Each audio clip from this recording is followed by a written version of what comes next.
Hospital કે પછી યમરાજનું ઘર બે ઓપરેશન પછી પણ મહિલાનું મોત થતા પરિવારે કેમ લાશ સ્વીકારવાની પાડી દીધી? ના, દાહોદની મુખ્ય ગણાતી ઝાયડસ હોસ્પિટલ ફરી એક વખત મોટા વિવાદમાં સપડાઈ છે. ગોધરાના ડબગર સમાજની એક મહિલાનું સારવાર દરમિયાન મોત થતા હોસ્પિટલ પરિસરમાં ભારે હોબાળો મચી ગયો. પરિવારજનોનો આક્ષેપ છે કે શિખાઉ ડોક્ટરોની ઘોર બેદરકારીના કારણે મહિલાએ પોતાનો જીવ ગુમાવ્યો છે. પીડિત પરિવારે ન્યાયની માંગ સાથે મૃતદેહ સ્વીકારવાનો ઇનકાર કરી દીધો છે. મહિલાના પેટના ભાગે 2 વખત ઓપરેશન કરાયા, જે નિષ્ફળ જતા સ્થિતિ બગડી અને આઈસીયુમાં તેણે દમ તોડી દીધો. જોકે હોસ્પિટલ તંત્ર આ તમામ આક્ષેપોને નકારી કાઢ્યા છે અને મોતનું સાચું કારણ જાણવા મૃતદેહને પીએમ અર્થે મોકલ્યો છે. ત્યારે હવે જોવાનું એ રહેશે કે આ મામલે તટસ્થ તપાસ થશે કે પછી વાતને દબાવી.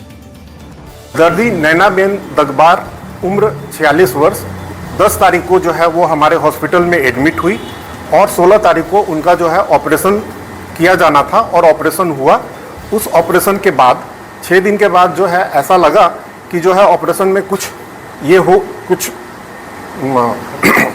कुछ एक प्रॉब्लम हो रही है, पोस्ट ऑपरेटिव कॉम्प्लिकेशन हो रही है.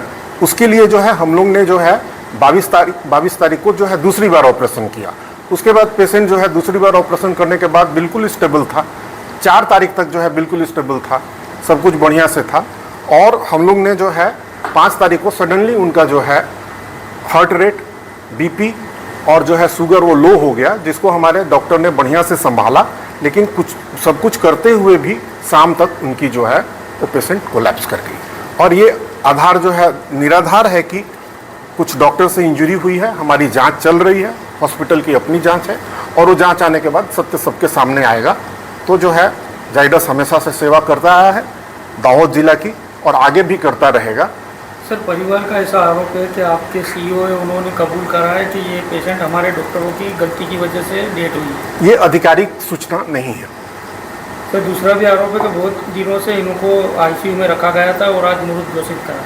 नहीं, इनको हर स्टेज पर पूरी जानकारी दी जा रही थी कि पेशेंट का कंडीशन कहाँ है. डेट 1 से जो है जैसी भी स्थिति रही है, उनको रेगुलर बेसिस पे जो है उनको पेशेंट के परिस्थिति के बारे में बताया जा रहा था, जो हमारे जाइडस हॉस्पिटल का नियम है. क्या नाम आपका? डॉक्टर विजय कुमार सिंह. मैं यहाँ का जो है सर्जन और medical superintendent, chief medical superintendent. Nainaben નામે નૈનાબેન વિનોદભાઈ ડબગર. એમને પાણીની ગાંઠનું ઓપરેશન કરાવવા માટે આપણે જાયડસમાં લાયા. એમને 16 તારીખનું એમના ઓપરેશન થયું ને પછી એમને એકદમ પેટમાં તકલીફ થવા માંડી, તો પેટ ફૂલવા માંડ્યું. તો અમે એમ કીધું કે આ પેટ કેમ ફૂલે છે? ઓપરેશન કરાયા પછી પેટ તો ના ફૂલવું જોઈએ ને. તો આ લોકોએ સીટી સ્કેન કર્યું, સોનોગ્રાફી કરી, એમાં ખબર પડી કે આંતરડા પર આ લોકોએ કટ મારી દીધો છે ઓપરેશન કરતી ઘડી, તો એનું ઓપરેશન કરવું પડશે. આ લોકોએ કબૂલ કર્યું છે કે હા અમારાથી જ કટ પાક્યો છે. 4 પછી ઓપરેશન કર્યું ત્યારે ખબર પડી કે 4 કટ મારી દીધા છે. એનું ઓપરેશન કર્યું ને ઓપરેશન કર્યા પછી ડાયરેક્ટ જ એમને આઈસીયુ માં જ ભરતી કરી દીધા ને વેન્ટિલેટર પર મૂકી દીધા. આ દિન સુધી વેન્ટિલેટર ને આજે કહે છે કે એમનું અવસાન થઈ ગયું. તો અમારે શું કરવાનું? એમના 3 બાળકો નાના છે. બાપ 7 વર્ષ પહેલા ગુજરી ગયા ને માં આજે ગુજરી ગયા.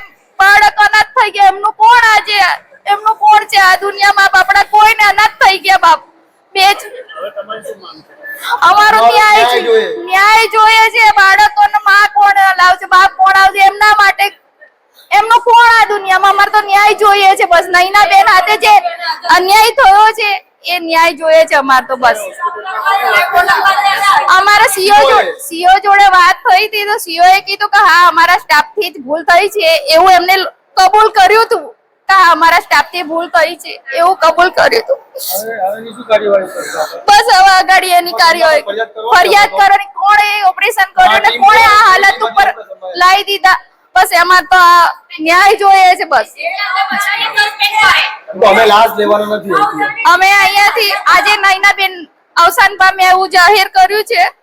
અમે અહીંયાથી લાશ ઉઠાવવા માંગતા નથી. જેને ઓપરેશન કર્યું એમને અમારા આગળ હાજર કરો બસ.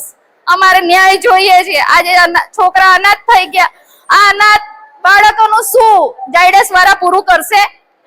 જાયડસ સરકાર પૂરું કરશે? જાયડસ જિમ્મેદારી લે છે અનાથ બાળકોની? આ છોકરાઓનું કોણ? આજે 2 છોકરીઓ ને 1 છોકરો નાનો છે, હજી તો એ છોકરો ભણે છે. આયુષભાઈ નાનો છે. અમારું ભાવનાબેન હું એમની ભાભી થાઉં છું.